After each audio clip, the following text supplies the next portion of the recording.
श्री शिवाय नमस्तुभ्यं। दोस्तों, आप सभी लोग जानते हैं कि वैशाख का महीना शुरू हो गया है और इस वैशाख के महीने में पड़ने वाला प्रदोष व्रत बहुत ही बड़ा और विशेष होता है, क्योंकि पंडित जी ने वैशाख के महीने में पड़ने वाले प्रदोष व्रत का एक बहुत ही बड़ा और विशेष उपाय बताया है, जो कि बेलपत्री के वृक्ष के साथ कांटे वाला उपाय है। अब दोस्तों, यह वाला उपाय बहुत सारे लोग भूल गए होंगे या कुछ लोगों को इस वाले उपाय के बारे में याद भी नहीं होगा, पर दोस्तों, इस वाले उपाय को करने से घर परिवार के ऊपर से सारी दुख और परेशानियां दूर हो जाती है।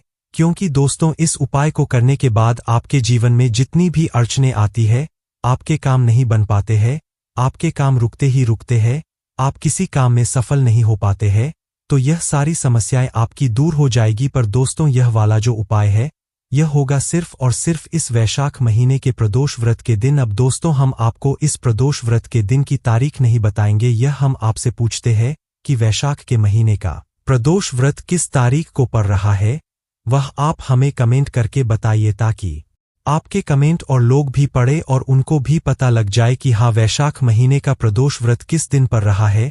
क्योंकि अगर आप लोग खुद से लिखोगे कमेंट सेक्शन में, तो आप लोगों को याद रहेगा कि हाँ, इस दिन वैशाख महीने का प्रदोष व्रत पड़ रहा है और इस दिन हमें बेलपत्र के साथ कांटे वाला उपाय भी जरूर करना है और हमारे जीवन से दुख और परेशानियों को दूर भी जरूर करना है। तो दोस्तों, किसी भी उपाय को जब हम करते हैं, तो उससे पहले हमें उस उपाय के बारे में यह बात समझनी होती है कि इस उपाय को आखिर करना किसको है, किस समय करना है, कहाँ पर करना है और कैसे करना है। तो देखिए, सबसे पहली बात हम लोग यह समझ लेते हैं कि आखिर इस बेलपत्र के साथ कांटे वाले उपाय को आखिर करना किसको है। तो देखो, हम हमेशा बोलते हैं कोई भी उपाय होता है तो घर का हमेशा बड़ा सदस्य ही करता है। विशेष रूप से अगर आप पूछो तो भाई, घर का कोई भी बड़ा जो मुख्य सदस्य हो, विशेष रूप से घर की जो बड़ी माताएं बहनें हो, उनमें से कोई भी एक माता बहन अगर इस वाले उपाय को करेगी तो बहुत अच्छी बात है। अगर कोई भी माता बहन इस वाले उपाय को ना कर पा रही हो, तो फिर घर का कोई बड़ा सदस्य, चाहे वह पुरुष ही क्यों ना हो, उनमें से भी कोई एक पुरुष यह वाला उपाय कर सकता है और अपने पूरे घर परिवार के लिए इस उपाय का फल ले सकता है। ठीक है, उसके बाद में दोस्तों, इस बेलपत्र के साथ कांटे वाले उपाय को करने का समय क्या है? तो देखो, इस वाले उपाय को करने का सिर्फ एक ही समय है, प्रदोष व्रत के दिन का। आप लोग एक समय जानते ही होंगे, प्रदोष काल का समय। तो इस प्रदोष व्रत के दिन का जो इस उपाय को करने का समय है, वह शाम का समय प्रदोष काल का ही समय है। पर इस समय को आप लोग थोड़ा ध्यान से सुन लो, क्योंकि यह कोई ऐसा समय नहीं है कि 6 बजे से लेकर 7 तक या 7 से लेकर 8 बजे तक। यह पंडित जी ने ऐसा समय बताया है कि आप लोगों को इस वैशाख महीने में पड़ने वाले प्रदोष व्रत के दिन का ऐसा समय देखना है जब शाम हो रही हो और रात होने वाली हो। इन दोनों के बीच का जो समय होगा, मतलब जब शाम होने वाली हो, बिल्कुल हो ही चुकी हो, और रात भी होने वाली हो, तो इसके बीच के समय में आप लोगों को इस बेलपत्र के साथ कांटे वाले उपाय को करना है। मतलब आपको उपाय को करने की तैयारी है, वह पहले से कर लेना है। और जैसे यह समय होता है, तो आपको उपाय करना शुरू कर देना है। इस तरीके से आप लोगों को यह वाला उपाय करना है, ठीक है। अब दोस्तों, इसके बाद में जो अगला सवाल आता है कि इस बेलपत्र के कांटे वाले उपाय को आखिर हमें करना कहाँ पर है। तो देखो, इस वाले उपाय को आपको अपने घर के पास में जो शिव मंदिर हो, वहां पर जाकर करना है। इसमें कोई अलग से यहाँ पर बात नहीं है। इस वाले उपाय को आप अपने घर पर नहीं कर सकते हो। इसी के साथ में दोस्तों, अब जो यह उपाय होगा, इस उपाय को करने में हमें किस सामग्री की आवश्यकता होगी, यह हम आपको उपाय की विधि में बताते हैं। तो देखिए, इस वैशाख के महीने के प्रदोष व्रत के दिन किए जाने वाले इस बेलपत्र के साथ कांटे वाले उपाय को तो आप मतलब समझ गए होंगे, इसकी पूरी जानकारी समझ गए होंगे। बस अब हम आपको समझते हैं कि इस उपाय को करने की विधि क्या है। तो देखो, उपाय में के नाम में ही आप लोगों को समझ में आ रहा होगा, बेलपत्र के साथ कांटे वाला उपाय। तो इस उपाय में हमें जो है ऐसी चीज की आवश्यकता है जो कि आप लोगों ने शायद ही अच्छे से देखी ना हो और बहुत सारे लोगों ने नहीं भी देखी होगी। तो इसमें हमें सबसे पहले और जरूरी चीज की आवश्यकता होगी, वह है दोस्तों बेलपत्र के कांटे। आप लोगों ने बेलपत्र के पेड़ में बेलपत्र तो बहुत बार देखी होगी, पर बहुत ही कम ऐसे लोग होंगे जिन्होंने बेलपत्र के पेड़ में बेलपत्र के कांटे भी देखे होंगे। तो इस उपाय में हमें बेलपत्र की आवश्यकता नहीं पड़ेगी। इस उपाय में हमें सिर्फ और सिर्फ बेलपत्र के कांटों की आवश्यकता पड़ेगी। जैसे अपने बाबुल का कांटा देखा है, ना बाबुल का कांटा अलग होता है, पर बेलपत्र के पेड़ में भी कांटा लगा हुआ होता है। आप ध्यान से देखना, बेलपत्र का पेड़, उस बेलपत्र के पेड़ में पत्तियां भी लगी हुई होगी, साथ ही में बीच बीच में आपको बेलपत्र के जो है मतलब कांटे भी दिखेंगे। तो भाई वही आप लोगों को कांटे लेना है। अब कांटे कैसे लगे तो देखो, इस उपाय में आपको बेलपत्र के उस पेड़ के साथ कांटे लेना है, ठीक है। तो एक साथ आप पहले कोई सी दगाल जो है कांटों वाली तोड़ लेना, फिर उसके बाद उस बेलपत्र के पेड़ में से कांटे तोड़ लेना।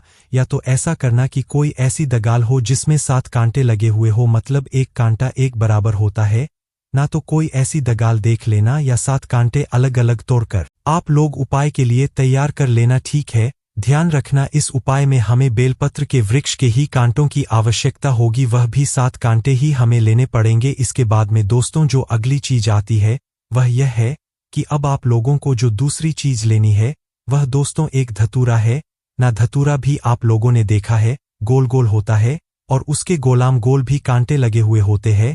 तो आपको एक धतूरा भी इस उपाय को करने के लिए ले लेना है। यह जो उपाय की तैयारी है, उपाय की सामग्री की जो तैयारी है, यह आपको पहले से करके रखना है, क्योंकि हमें प्रदोष व्रत के दिन शाम के समय, मध्याह्न के समय, बिल्कुल मतलब शाम होने वाली है और रात होने वाली हो, उस समय के बीच में इस उपाय को शुरू कर देना है, ठीक है।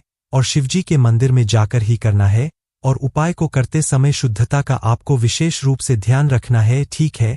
तो जैसे ही मतलब शाम का समय हो तो भाई आप लोग हाथ मुंह धो लेना। शाम के समय आपको स्नान करने की जरूरत नहीं है और इस वाले उपाय को आपको शाम के समय ही करना है, सुबह के समय नहीं करना है। इस बात का विशेष रूप से ध्यान रखिएगा दोस्तों। यह उपाय हम आपको इतना ज्यादा अच्छे से इसलिए समझ रहे हैं क्योंकि इस उपाय का जो फल है ना, वह आप खुद कहोगे कि हाँ, इस उपाय को करने के बाद हमारे जीवन में इतनी बड़ी बड़ी परेशानियां आ रही थी, वह सारी दूर होना शुरू हो गई है ना। तो इसलिए आप लोगों को जो है, हम इस उपाय को अच्छे से समझने की कोशिश कर रहे हैं। तो आप लोगों को क्या करना है, एक धतूरा लेना है और बेलपत्र के पेड़ के साथ कांटे लेना है ना। तो एक धतूरा और बेलपत्र के पेड़ के साथ कांटे अपने साथ में रखकर आपको शिव जी के मंदिर पहुंच जाना है। पर ऐसी गलती आप बिल्कुल मत करना कि आप खाली हाथ सिर्फ उपाय को करने के लिए शिवजी के मंदिर पहुंच जाओ। तो इसी के लिए शाम के समय प्रदोष व्रत का दिन वैसे भी रहेगा, प्रदोष काल का समय रहेगा, तो अपने साथ में एक गोल बत्ती का शुद्ध देसी गाय की घी का आप लोग दीपक भी तैयार करके लेकर जरूर जाना, ठीक है। वह दीपक आप आटा का भी ले सकते हो और मिट्टी का भी ले सकते हो। तो अपने साथ में घी का दीपक जरूर लेकर जाना, वह भी शुद्ध देसी गाय का घी होना चाहिए, गोल बत्ती का वह दीपक होना चाहिए, ठीक है। वह दीपक अपने साथ में रखकर साथ ही में अपना जो उपाय की सामग्री है, एक धतूरा और बेलपत्र के पेड़ के साथ कांटे, वह अपने साथ में रखकर इस वैशाख महीने के प्रदोष व्रत के दिन जब भी यह पड़े वह आपको कमेंट करके हमें बताना है। और उस दिन शाम के समय प्रदोष काल में अपने ही घर के पास में जो शिव मंदिर हो वहां पर सबसे पहले आप लोग पहुंच जाना। शिव जी के मंदिर में पहुंचने के बाद आप भगवान शिव जी का आशीर्वाद लीजिएगा, उनसे प्रार्थना कीजिएगा, उनसे विनती कीजिएगा। उसके बाद में शिवलिंग के पास में आप लोग बैठ जाते से ही आप लोगों को उपाय नहीं करना है। इस बात का आप लोग विशेष रूप से ध्यान रखिएगा, ठीक है। जैसे ही शिव जी के मंदिर में पहुंचे शिवलिंग के पास में बैठ जाओ और बैठने के बाद अपना वह दीपक निकाल लो, जो दीपक आप लोग अपने घर से तैयार करके लेकर आए हुए हो। अभी आपको उपाय नहीं करना है और जो दीपक आप लोग अपने साथ में लेकर आए हुए हो, इस दीपक को आपके घर से जलाकर नहीं लेकर आना है। इस दीपक को आपको मंदिर में आकर ही जलना है और दीपक को अपनी माचिस से ही दीपक को जलाने के बाद दोस्तों इस दीपक से आप चाहो तो भगवान शिव जी की आरती भी कर सकते हो, अन्यथा ऐसे ही भी शिवलिंग के पास में रख सकते हो। बस शिवलिंग के पास में इतना भी पास में मत रखना कि भगवान शिव जी को आँच ना लगे, थोड़ा दूरी बनाकर ही शिव जी के पास में इस दीपक को रख देना। उसके बाद में आप अपने उपाय की सामग्री अपने सामने निकल कर रख लेना। तो उपाय की सामग्री आप लोगों को पता ही है कि हम अपने साथ में एक धतूरा और बेलपत्र के पेड़ के साथ कांटे लेकर आए हुए हैं।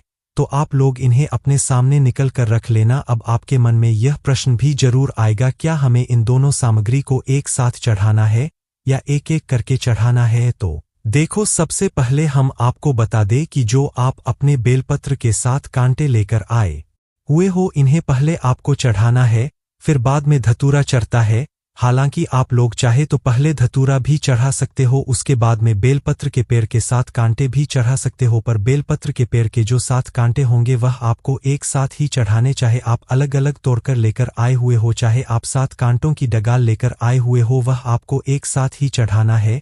फिर उसके बाद में धतूरा चढ़ा सकते हो। जैसे ही आप लोग इस बेलपत्र के पेड़ के 7 कांटे शिवजी की शिवलिंग के ऊपर चढ़ा देते हो और उसके बाद में इन्हीं बेलपत्र के कांटे के ऊपर शिवलिंग के ऊपर अपना वह धतूरा चढ़ा देते हो, उसके बाद में भगवान शिव जी के पास में ही बैठकर भगवान से थोड़ा विनती करना कि हे भगवान, हमारे जीवन में घर परिवार में जितनी भी प्रकार की दुख और परेशानी आ रही है, हमें उससे छुटकारा दिलाए और हमारे जीवन में कभी भी कोई दुख परेशानी ना आए। आपका आशीर्वाद सदैव हमारे ऊपर और हमारे घर परिवार के ऊपर हमेशा बना रहे, ऐसी आपको भगवान से प्रार्थना करना है, विनती करना है और भगवान से आशीर्वाद लेकर भगवान को धोख देकर वहां से उठ जाना है और अपने घर पर आ जाना है। बस दोस्तों, यहाँ पर यह वाला उपाय पूरा हो जाता है।